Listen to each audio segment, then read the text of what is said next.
इस वीडियो में एक अजीब सा रहस्य बताया है जिससे आप अपने अवचेतन मन की शक्ति को इस्तेमाल करके जिंदगी की बड़ी से बड़ी कठिन सफलता आसानी से प्राप्त कर सकते हैं। कैसे अपने अवचेतन मन की शक्ति को इस्तेमाल करना है, इसकी विधि क्या है, इस विषय पर हम आज एक अद्भुत कहानी आपको सुनाएंगे। तो चलिए कहानी की शुरुआत करते हैं। दोस्तों, हमारा जो चेतन मन होता है उससे करीब 9 गुना अधिक ताकतवर हमारा अचेतन मन होता है। अगर 1 गुना ताकत हमारे चेतन मन के पास है तो इसका अर्थ यह हुआ कि उससे 9 गुना अधिक ताकत हमारे अवचेतन मन के पास है, क्योंकि अवचेतन मन ही हमारे पूरे शरीर को नियंत्रित करता है। चेतन मन हमारे दिमाग का एक हिस्सा है जो हमारे विचारों और भावनाओं से प्रेरित होता है, और हमारा चेतन मन ही तर्क वितर्क करने में हमारी मदद करता है। लेकिन दूसरी तरफ हमारा अवचेतन मन यह तर्क वितर्क नहीं करता, यह उस जानकारी को ग्रहण कर लेता है जो इसे चेतन मन देता है। इसीलिए जैसा हम अपने अवचेतन मन में सोचते हैं वैसे ही हम बनते चले जाते हैं। क्या आपने कभी इन बातों पर विचार किया है कि कोई व्यक्ति दुखी क्यों है और वहीं पर दूसरा व्यक्ति इतना सुखी क्यों है? एक व्यक्ति सुख और समृद्धि से भरा हुआ है, वहीं पर दूसरा व्यक्ति इतना गरीब और दुखी क्यों है? एक व्यक्ति भयभीत और डरा हुआ है, जबकि दूसरा व्यक्ति आस्था और विश्वास से भरा हुआ है। एक व्यक्ति बड़े से महलों में रहता है, वहीं पर दूसरा व्यक्ति गरीब और टूटी फूटी झोपड़ी में रहता है। कोई बहुत सफल है तो कोई असफल। कोई व्यक्ति कुछ ही मेहनत करके सफलता प्राप्त कर लेता है और वहीं पर कोई दूसरा व्यक्ति जीवन भर मेहनत करने के बाद भी असफल ही रह जाता है। तो आखिर इन सब चीजों का कारण क्या है? क्या आपने कभी इन पर विचार करने की कोशिश की है? हमारे जीवन में जो भी अच्छा है वह हमारे अचेतन मन पर निर्भर करता है।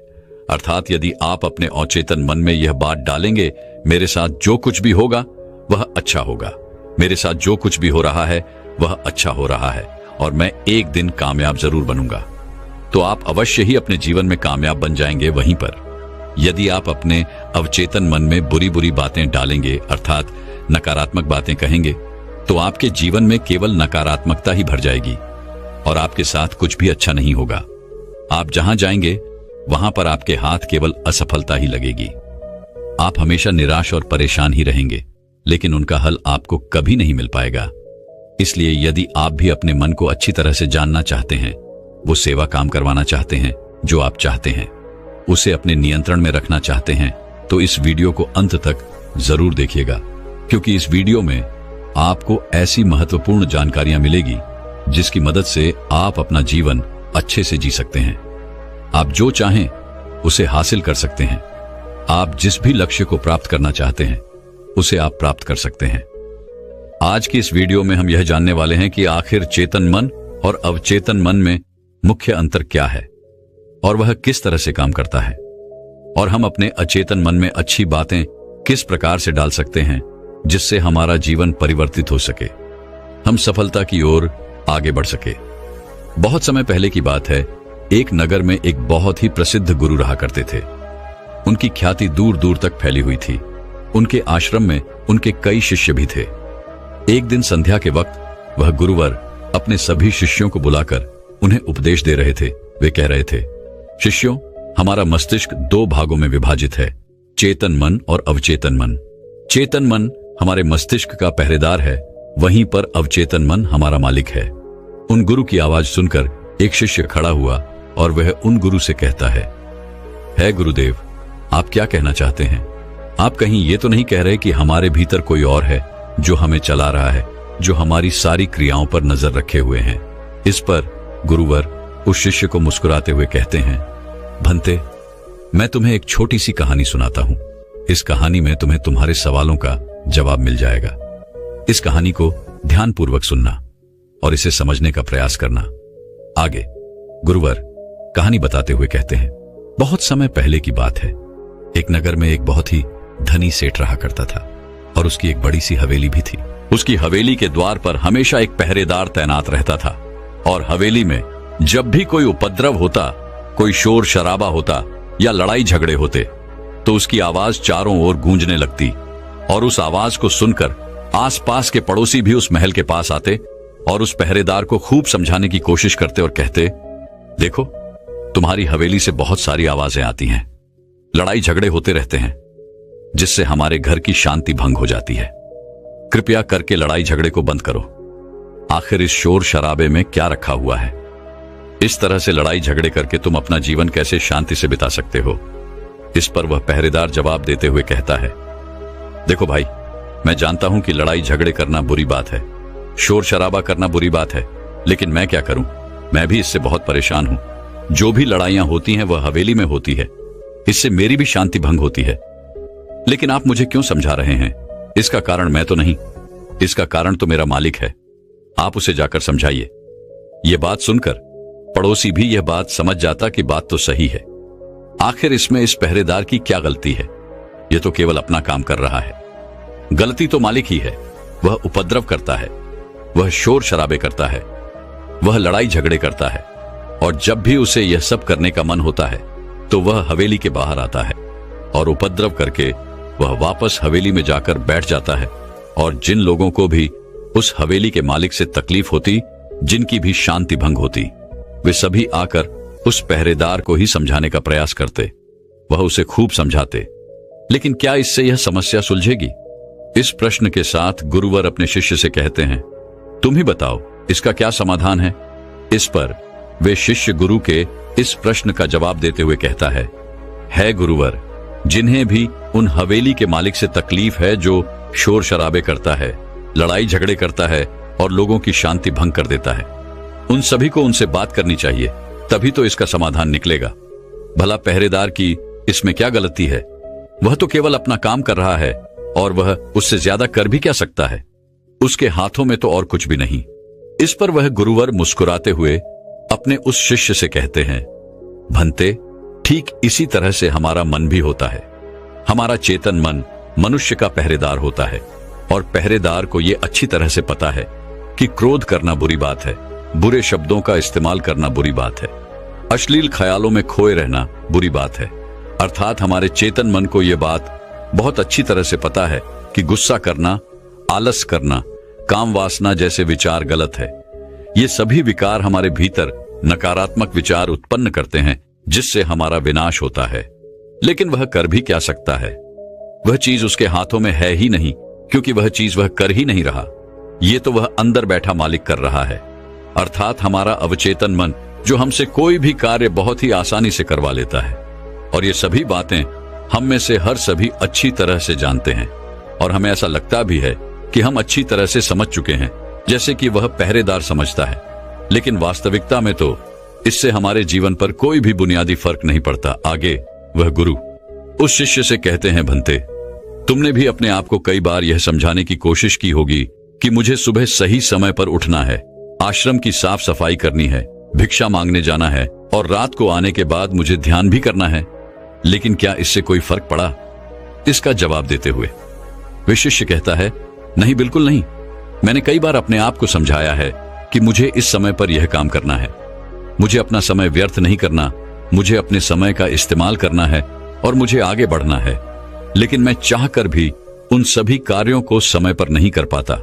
इस पर वह गुरुवर अपने उस शिष्य से कहते हैं, भंते, जब भी हम अपने आप को कुछ समझाने का प्रयास करते हैं तो हमें ऐसा लगता है कि अब हम समझ चुके हैं और अब हमसे कोई गलती नहीं होने वाली, और हम सोचते हैं कि अब हमारा जीवन बदल जाएगा, हम जो भी करेंगे अब वो सही होगा, अब तो हम जीवन में सफलता प्राप्त कर ही लेंगे। लेकिन दूसरे ही पल हम ये पाते हैं कि हमारे जीवन में कोई बुनियादी बदलाव आया ही नहीं, और ऐसा केवल हमारी नासमझी के कारण होता है।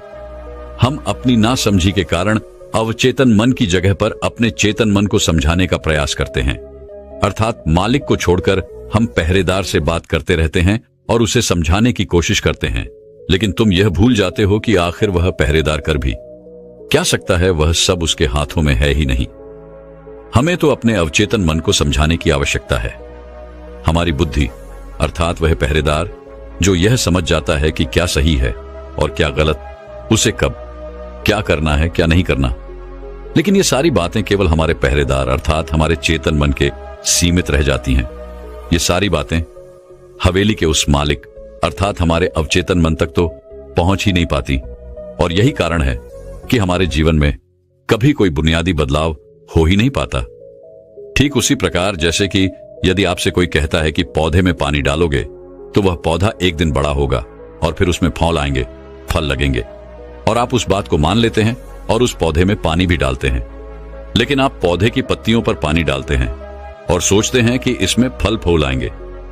लेकिन जरा एक बार के लिए यह सोचिए, अगर पत्तियों में पानी डालोगे तो उसमें फूल और फल कैसे आएंगे? हमें तो उस पौधे की जड़ में पानी डालने की आवश्यकता है, लेकिन हम में से अधिकांश लोग केवल पत्तियों पर ही पानी छिड़क कर अपने आप को बहुत भाग्यशाली समझने लगते हैं। लेकिन वे यह भूल जाते हैं कि जो पानी वह पत्तियों पर छिड़क रहे हैं, वह पानी पेड़ की गहराइयों में तो जा ही नहीं पा रहा। तो ऐसे में उस पौधे पर फल और फूल कैसे लगेंगी? ठीक इसी प्रकार हम भी अपने मन के साथ ऐसा ही करते हैं, और यही कारण है कि हम अपने जीवन में जो भी चाहते हैं वह हमें नहीं मिल पाता। हम अपने जीवन में फल और फूल चाहते हैं, लेकिन वह हमें नहीं मिल पाता। इस पर शिष्य उन गुरुवर से कहता है गुरुवर, तो फिर हमें क्या करना चाहिए? क्या ऐसा कोई उपाय है जिससे हम अपने चेतन मन की सारी बातें अपने अवचेतन मन तक पहुंचा सकें? ऐसी कोई प्रक्रिया है जिसमें हम अपने संदेश को अपने अवचेतन मन तक पहुंचा सके? इस पर वह गुरुवर शिष्य से कहते हैं, भंते, यदि तुमने अपने संदेश को अवचेतन मन तक पहुंचा दिया, तब तुम जो चाहोगे वो इच्छा प्राप्त कर सकते हो। तुम जैसा चाहो उस लक्ष्य को प्राप्त कर सकते हो, क्योंकि हमारा अवचेतन मन हमारे चेतन मन से 9 गुना अधिक शक्तिशाली होता है। आपने कभी ना कभी यह देखा ही होगा कि एक मनोवैज्ञानिक जब किसी के मन के गुप्त राज को जानने की कोशिश करता है, तब वह मनोवैज्ञानिक जब उसके मन की बात को बाहर निकलवाना चाहता है, उसके अतीत में जो भी घटना घटी है उसमें साफ साफ रूप से प्रवेश करना चाहता है, तो इसके लिए वह हिप्नोटिज्म का उपयोग करते हैं। और आप में से अधिकांश लोगों ने इस प्रक्रिया को देखा ही होगा। इस प्रक्रिया का प्रयोग करके मन की सारी सूचनाएं अपने आप ही बाहर निकलती हैं। इस प्रकार किसी के भी मन को काबू में करके हम उससे जो चाहे वो कार्य करवा सकते हैं। हाँ, अब आपके मन में यह भी प्रश्न उठ रहा होगा कि शायद वो सभी हमारे अवचेतन मन की चाल को समझते हैं, वह इसे अच्छी तरह से जानते हैं कि उसे किस तरह से अपने काबू में किया जाता है। तो इसका जवाब बड़ा ही सीधा और सरल है, और इसका जवाब है हाँ, क्योंकि उन्होंने इसके ऊपर कई बार प्रयोग किया होता है और वह इसमें इतने निपुण हो जाते हैं कि वह किसी भी दूसरे मन पर अपना काबू कर सकते हैं। और अगर आप भी अपने अवचेतन मन की बात को समझते हैं, अपने मन की चाल को समझते हैं, तो आप भी अपने ही नहीं बल्कि किसी दूसरे के मन को भी वश में कर सकते हैं। आगे गुरुवर अपने उस शिष्य से कहते हैं, भंते, अपने अचेतन मन तक संदेश पहुंचाने के लिए आपको अपने चेतन मन को शांत करना होगा, उसे सुलाना होगा। और ऐसा इसलिए क्योंकि हमारा चेतन मन तर्क वितर्क करने में माहिर है। वो एक पहरेदार है, वो हमारी रक्षा के लिए हमेशा तैनात रहता है। इसलिए जब भी तुम अपना कोई संदेश उस चेतन मन तक पहुंचाने की कोशिश करोगे, तो वह तुमसे तर्क वितर्क जरूर करेगा और हमें अपनी बात अपने मालिक तक पहुंचाने की हमें इजाजत तक नहीं देगा। जब तक कि हम अपनी बात अपने चेतन मन को अच्छी तरह से समझा नहीं देते या उसे शांत नहीं कर देते, तब तक वह हमें उस हवेली में घुसने नहीं देगा, क्योंकि हमारी सामान्य बुद्धि अर्थात हमारा चेतन मन तर्क वितर्क करने में माहिर होता है। और यही कारण है कि हम में से अधिकांश लोग अपने अचेतन मन तक एक साफ और स्पष्ट संदेश पहुंचा ही नहीं पाते, और इसी कारण हम अपने अचेतन मन को भी अच्छी तरह से समझ नहीं पाते। और हमारा अचेतन मन तर्क वितर्क नहीं करता, उसे तो केवल साफ और स्पष्ट संदेश चाहिए जिस पर वह कार्य कर सके। और उस तक हम साफ और स्पष्ट संदेश तभी पहुंचा सकते हैं जब हमारा मन पूरी तरह से शांत रहेगा, जब हमारे मन में और कोई विचार नहीं होंगे। और यही कारण है कि जब एक मनोवैज्ञानिक किसी के मन पर प्रयोग करता है, उसके मन को काबू करने की कोशिश करता है, उससे मनचाही बात निकलवाने की कोशिश करता है, तो सबसे पहले वह उसके चेतन मन को ही सुनाता है। आपने कहीं ना कहीं यह तो देखा ही होगा कि उनके सामने एक पेंडुलम जैसी चीज उनकी आंखों के सामने रख दी जाती है और उसे घुमाया जाता है, जिसे लगातार देखने के बाद वो व्यक्ति पूरी तरह से निद्रा में चला जाता है। और इस कारण उसका चेतन मन पूरी तरह से शांत हो जाता है। और जब उसका पहरेदार पूरी तरह से सो जाता है और उसके पास तर्क वितर्क करने के लिए कोई नहीं बचता, तब वह वैज्ञानिक आसानी से उस हवेली में जाता है और उस मालिक से जी भर के बातें करता है। जो बातें वह चाहता है वह बातें वह उससे निकलवा देता है। तिबेट के एक महान दार्शनिक ने कहा था कि अगर बात समझ में आ जाए तो आपका जीवन परिवर्तित हो जाता है। लेकिन उन्होंने वह बात उस समय के लोगों के लिए कही थी क्योंकि उस समय तिब्बत और बाकी दुनिया के लोग बहुत सरल हुआ करते थे। उनका मन बहुत साफ हुआ करता था और उनको जो भी बातें बताई जाती थी वह उन बातों को बड़ी शांतिपूर्वक सुनते और समझते थे। उस समय कोई भी तर्क वितर्क नहीं करता था, और जब कोई व्यक्ति तर्क वितर्क करने में माहिर होता था तो वह उसे तर्क वितर्क करने देते और शांति से केवल उसकी बातें सुनते। जब तक कि व्यक्ति तर्क वितर्क करके थक न जाए तो वह गुरु के पास वापस आता है और उनसे कहता है गुरुवर, मैं अब तर्क वितर्क करके थक चुका हूं, लेकिन उससे मुझे कुछ भी हासिल नहीं हुआ। कृपया करके अपना कोई मार्ग बताइए। आप मुझे अपने तरीके से समझाए, अब मैं उसमें कोई भी अवरोध उत्पन्न नहीं करूंगा। ठीक इसी प्रकार से हमारी बुद्धि भी काम करती है। जब हमारा मस्तिष्क तर्क वितर्क करके थक जाता है तब उसे इस बात का एहसास होता है कि तर्क वितर्क करके उसे कुछ भी हासिल नहीं होने वाला, और उस समय तक उसे कुछ भी समझ में नहीं आएगा। दोस्तों, महात्मा बुद्ध अपनी बातों को 3 बार दोहराया करते थे, और यदि कोई बात आपसे 3 बार कही जाए तो क्या आप उस बात को सुन पाएंगे? मान लीजिए आप किसी चिकित्सक के पास जाते हैं और वह चिकित्सक आपसे 1 बार कहता है कि आप ठीक हैं, आपको कुछ नहीं हुआ, तो ये बात आप सुन लेते हैं और आपको यह बात समझ में आ जाती है कि मैं ठीक हूं और मुझे कुछ भी नहीं हुआ। लेकिन अगर वही चिकित्सक आपसे बार बार वही बात कहे, बार बार वह वही बात दोहराए, तो क्या आपको क्रोध नहीं आएगा? आप यही कहेंगे कि हाँ, मुझे वह बात समझ में आ चुकी है। आप बार बार एक ही बात क्यों दोहरा रहे हैं? मैं समझ चुका हूं कि मैं बीमार नहीं हूं और मुझे कुछ नहीं हुआ, तो इसको बार बार दोहराने से क्या फायदा? लेकिन वास्तविकता तो यह है कि जब हम किसी बात को बार बार दोहराते हैं तो उससे हमारा चेतन मन ऊब जाता है, और बार बार उस बात को सुनने से हमारा चेतन मन उस बात पर ध्यान नहीं देता। और यही वह वक्त होता है जब हमारी बात हमारे अवचेतन मन तक पहुंचती है। और जब आपकी बात आपके अवचेतन मन तक पहुंच जाए तो यकीन मानिए कि तब कुछ भी संभव है। फिर चाहे आप कोई अपने जीवन में बड़ा लक्ष्य प्राप्त करना चाहते हो या फिर अपना स्वास्थ्य सुधारना चाहते हो, सब कुछ संभव हो जाएगा। दोस्तों, आपने कभी ना कभी यह किस्सा तो सुना ही होगा। एक प्लेन क्रैश हो गया था और उस प्लेन का जो पायलट था उसकी प्लेन से गिरने की वजह से शरीर की सारी हड्डियां टूट चुकी थीं, और जब उसे अस्पताल में भर्ती किया गया तो उसे हिला डुला भी नहीं जा रहा था। डॉक्टरों ने भी यह जवाब दे दिया था कि तुम ठीक नहीं हो सकती और तुम्हारी हड्डियों को फिर से जोड़ पाना लगभग नामुमकिन है। लेकिन वह व्यक्ति जीना चाहता था। उसने अपने अवचेतन मन में जबरदस्ती यह बात डाली कि मैं ठीक हो सकता हूं, मैं ठीक हो सकता हूं, और यकीन मानिए कि वह व्यक्ति सच कुछ ठीक हो गया। वह अपने पैरों पर चलकर अपने घर गया। ऐसा केवल हमारे अचेतन मन की शक्तियों के कारण होता है। जब हम कुछ ठान लेते हैं और अपने अचेतन मन को एक स्पष्ट और साफ संदेश देते हैं तो हमारा अचेतन मन हमसे कुछ ऐसे कार्य करवाने लगता है कि हमारे लिए सब कुछ मुमकिन हो जाता है। फिर चाहे वह जीवन में कोई बड़ा से बड़ा लक्ष्य प्राप्त करना हो या फिर अपने स्वास्थ्य को सुधारना हो।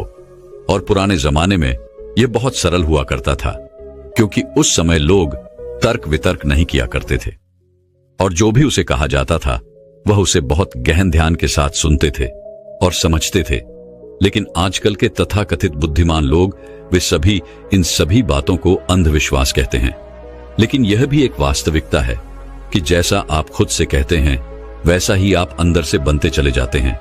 आप अंदर से उतने ही अशांत होने लगते हैं, और जो व्यक्ति अपने मन की बकबक को शांत कर पाता है वही शांति को प्राप्त कर पाता है। हमारी जो बुद्धिमानी है वही हमारे अचेतन मन का एक रूप होती है। हमारा चेतन मन हमें कोई भी नई चीज सीखने में हमारी मदद करता है।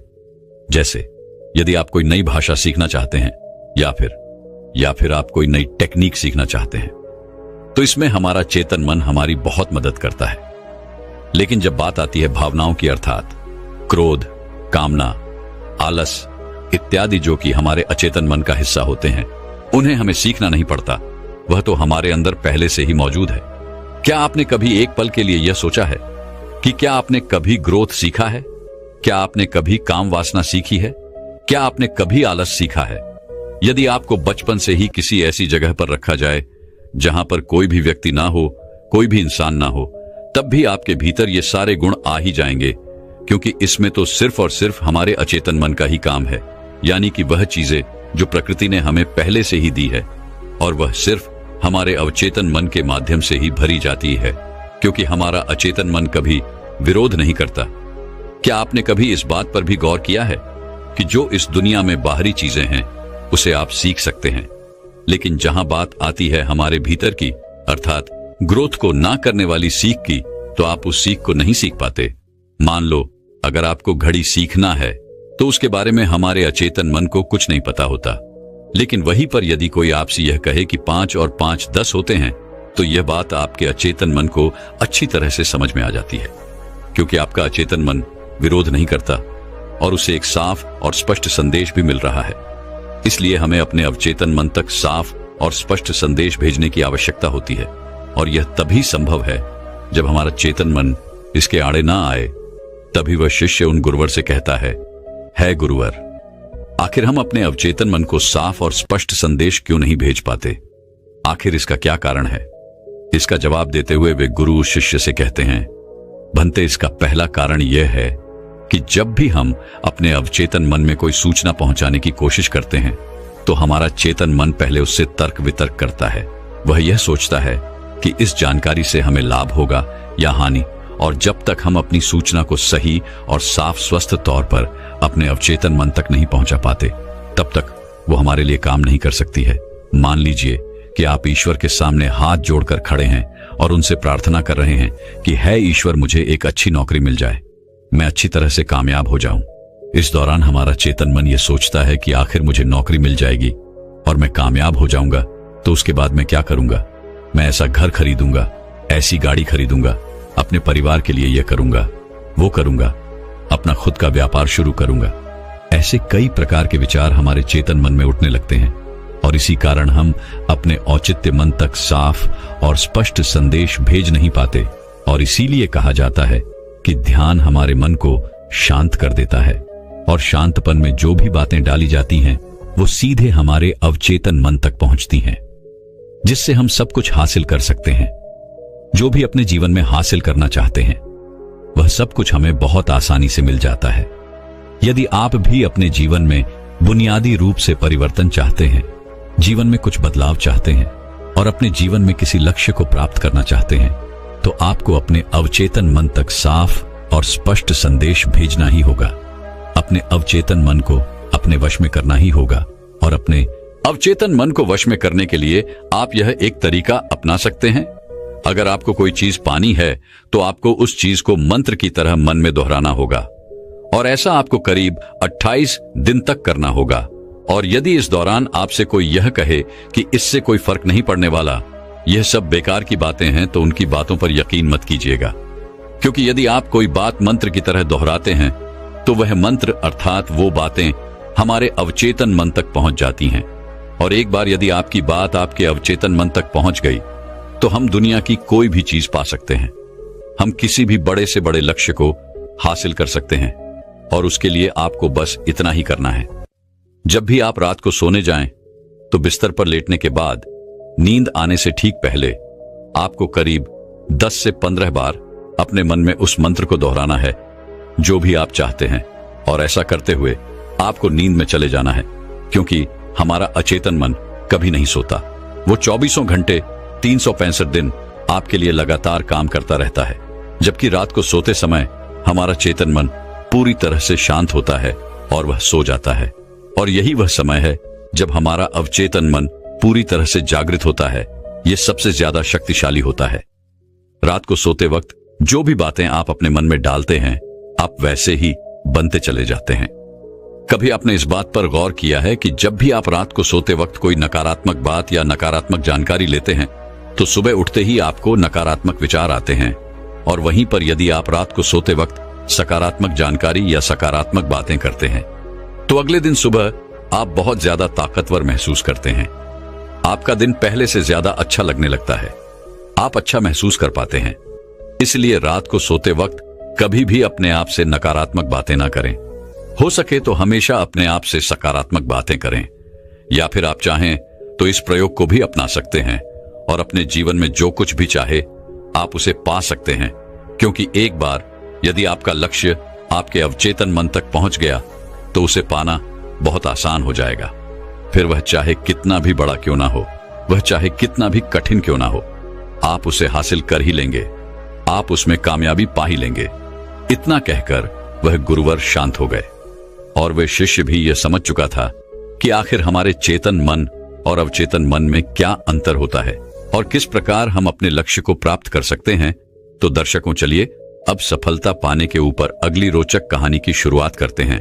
दोस्तों, जब हम यह सोचते हैं कि जो हुआ वह अच्छा नहीं हुआ, ऐसा नहीं होना चाहिए था, यदि मैं कोई तरकीब या कोई उपाय अपना लेता तो ऐसा नहीं होता, यदि मैंने किसी से सलाह ही ले ली होती या फिर खुद की सूझबूझ का इस्तेमाल किया होता तो आज मुझे यह परेशानियां नहीं उठानी पड़ती, मैं आज इस तरह से तकलीफों में नहीं रहता। इस प्रकार हम खुद को कोसने लगते हैं, खुद को दुखी करने लगते हैं। मैं आपको बता दूं कि इस तरह का पश्चाताप करने से आपको कोई लाभ नहीं होने वाला।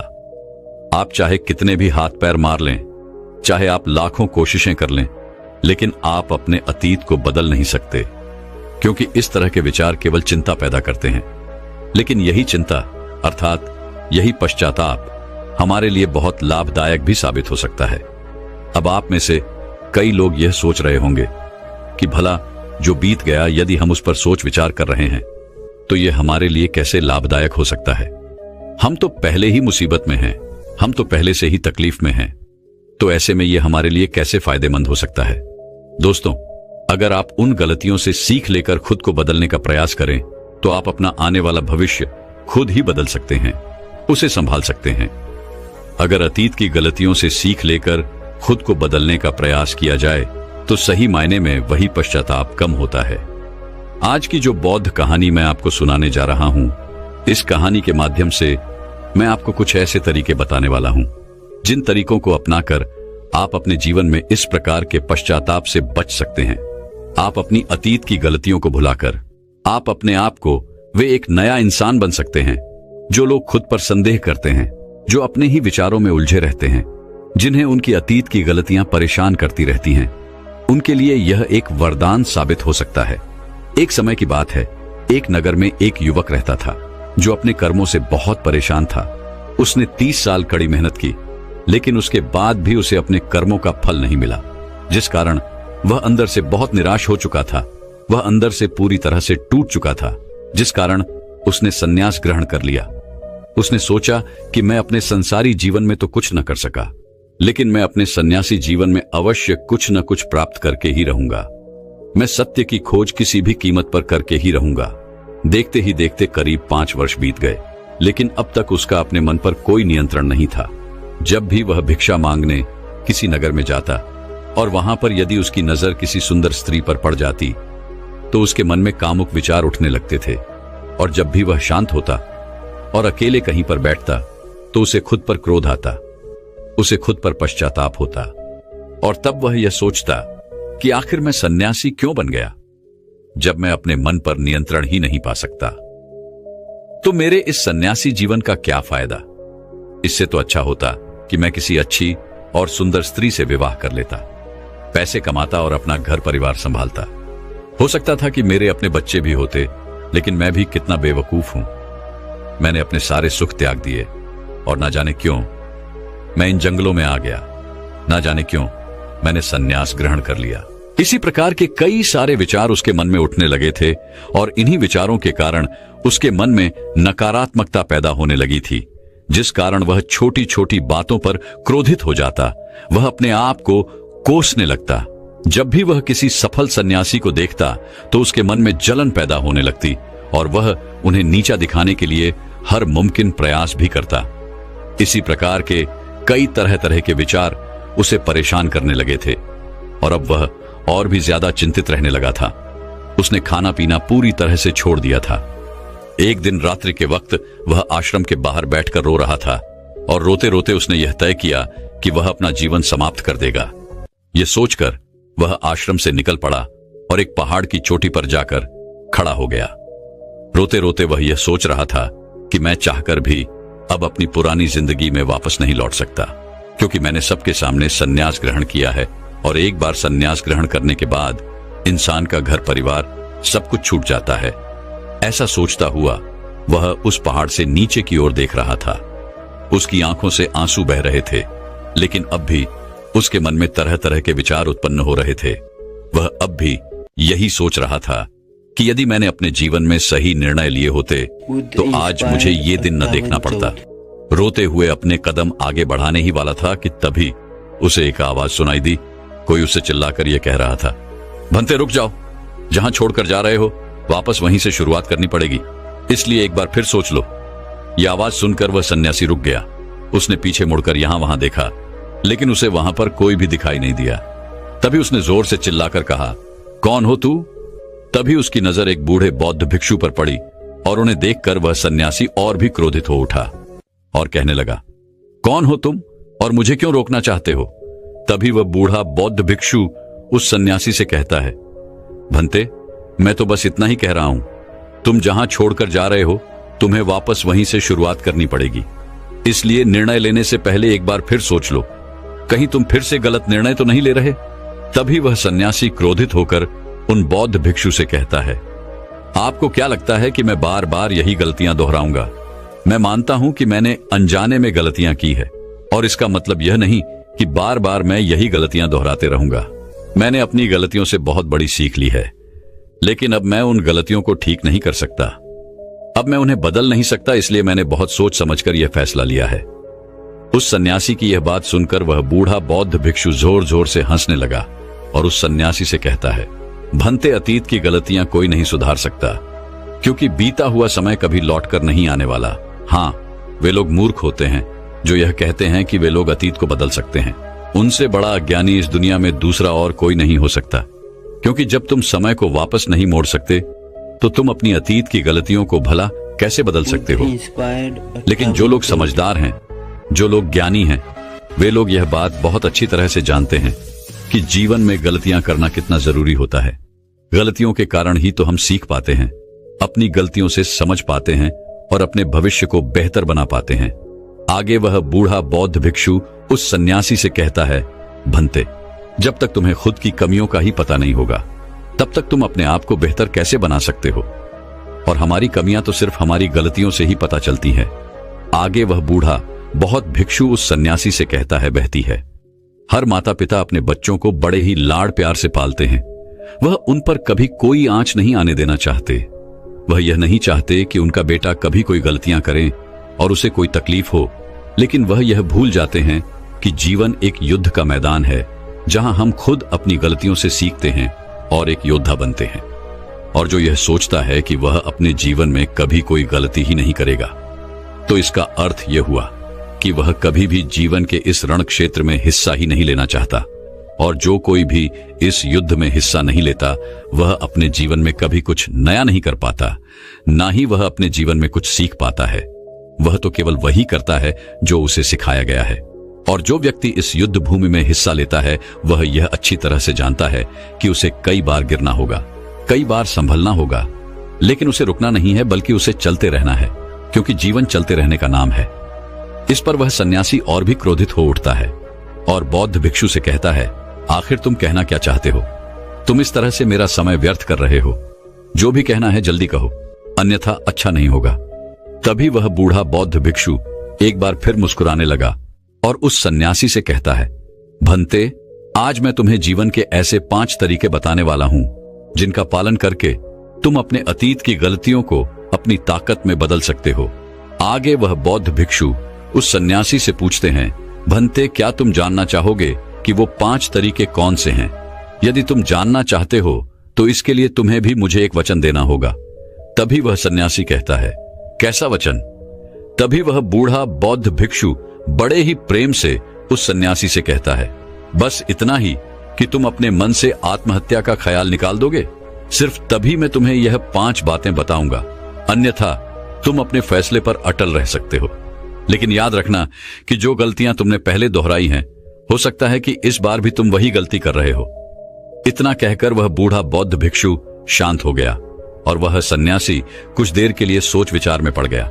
वह यह नहीं समझ रहा था कि वह क्या करे। यदि वह आत्महत्या करता है तो उसे वह 5 बातें नहीं पता चल पाएंगी, और यदि वह 5 बातें जानने के लिए जाता है तो उसे आत्महत्या का ख्याल मन से निकालना पड़ेगा।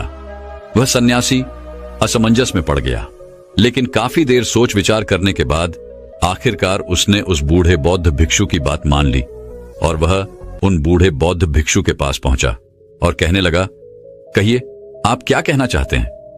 तभी वह बूढ़ा बौद्ध भिक्षु उस सन्यासी से पहली बात बताते हुए कहता है, भंते, सबसे पहले तो तुम यह जान लो कि अतीत में जो भी तुमसे गलतियां हुई है वह किसके कारण हुई, उसके पीछे का क्या कारण था, क्योंकि कोई भी गलती करने के पीछे कुछ मुख्य कारण अवश्य होते हैं। तुम्हें सबसे पहले उन कारणों को पहचानना होगा। वह कारण या तो कोई मजबूरी हो सकते हैं या कोई इंसान हो सकता है जिसके कारण तुमने वो सारी गलतियां की, या फिर हो सकता है कि तुमने वो गलतियां केवल अपने स्वार्थ के लिए की हो। तुम्हें उन कारणों को पहचानना होगा। यदि तुम्हें किसी से धोखा मिला तो क्यों मिला? क्या तुमने कभी इसके ऊपर विचार किया है? क्योंकि शायद तुमने उस पर हद से ज्यादा विश्वास किया होगा।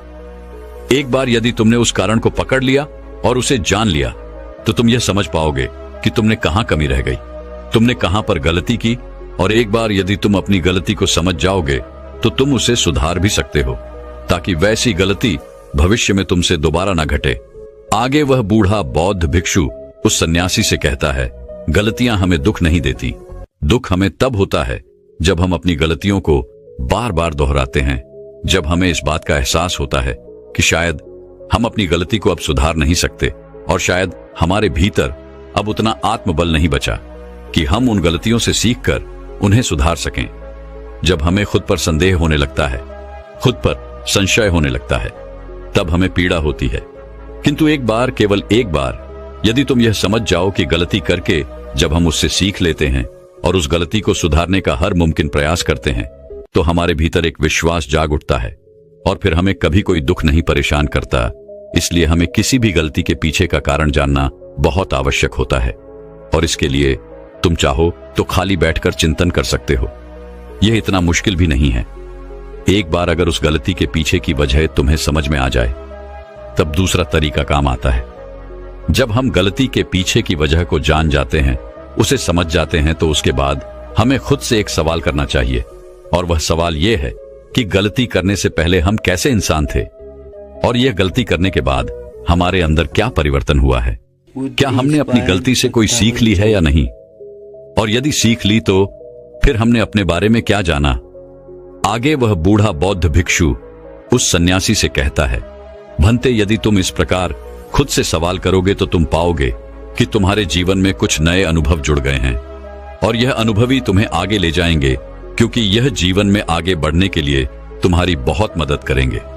तुमने देखा होगा कि जब किसी को जीवन में धोखा मिलता है तो अधिकांश लोग केवल यह सोचते हैं कि आखिर इसमें हमारी क्या गलती थी, लेकिन वह इस वास्तविकता को नहीं देख पाते कि आखिर तुम्हें धोखा मिला है तो क्यों मिला। क्योंकि आप एक संवेदनशील इंसान हैं और जब आप ज्यादा संवेदनशील हो जाते हैं तो ऐसी स्थिति में आपकी संवेदनशीलता ही आपके धोखे का कारण बनती है और यही आपकी गलती है।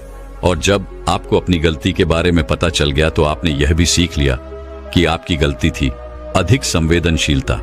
आपने अपने बारे में कुछ नया अनुभव प्राप्त किया।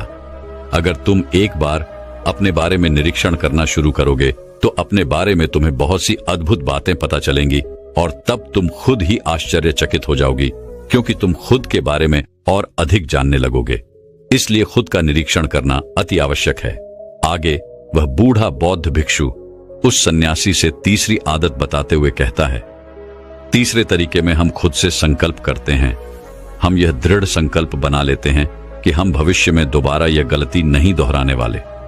हाँ, हमसे कुछ नई गलतियां आवश्यक होंगी, लेकिन ये गलतियां हम जीवन में कभी नहीं दोहराएंगे। आगे वो बूढ़ा बहुत बिच्छू पोष सन्यासी से कहता है, बनते, इस संसार में 3 प्रकार के लोग होते हैं। एक वो जो दूसरों की गलतियों से सीखते हैं, दूसरे वो जो खुद की गलतियों से सीखते हैं, और तीसरे वो जो गलतियां करते ही रहते हैं लेकिन कभी अपनी गलतियों से सीख नहीं पाते। तुमने भिन्न भिन्न प्रकार की नदियों को तो देखा ही होगा। नदियों का अर्थ तभी निकलता है जब वो अलग अलग जगह से होकर गुजरती है। अगर वही नदी एक जगह पर ठहर जाए तो क्या वह नदी कहलाएगी? इसी प्रकार एक इंसान का जीवन भी नई नई गलतियां करने के लिए बना है। इसलिए एक बार जो तुमने गलती कर दी उसके लिए दृढ़ संकल्पित हो जाओ कि तुम जीवन में वो गलतियां कभी नहीं दोहराओगे। हाँ, हो सकता है कि तुमसे कोई नई गलतियां हो, लेकिन यदि तुम बार बार वही गलतियां दोहराते हो तो तुम मूर्ख हो। ऐसी अवस्था में तुम में और किसी जानवर में कोई फर्क नहीं रह जाएगा। आगे वह बहुत भिक्षु उस सन्यासी को चौथा तरीका बताते हुए कहते हैं, भंते, कई बार तो हमें पहले से ही अपनी गलतियों के होने का एहसास हो जाता है। गलतियां होने से पहले ही हमें उसका आभास हो जाता है कि हमसे गलतियां होने वाली हैं। इसलिए अगर गलती होने से पहले आपको एहसास हो रहा है तो आप बहुत खुशकिस्मत है और आप उस गलती को होने से रोक सकते हैं।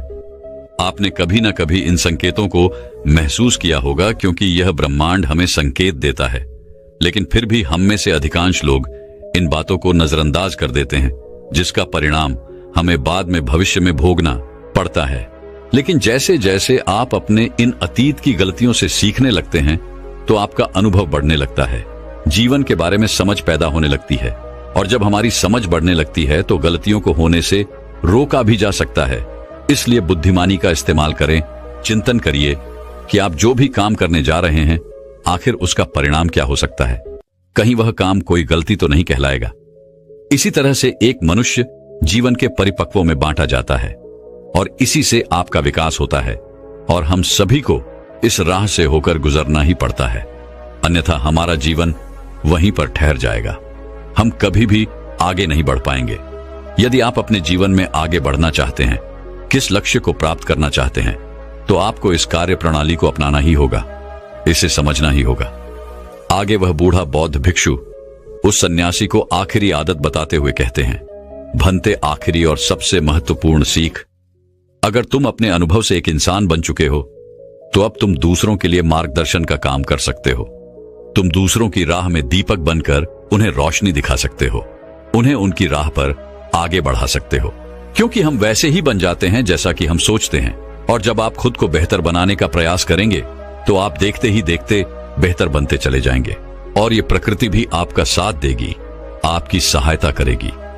ब्रह्मांड आपको खुद ब खुद रास्ता दिखाएगा और आप मानव जाति का कल्याण करने के कार्य में लग जाते हैं।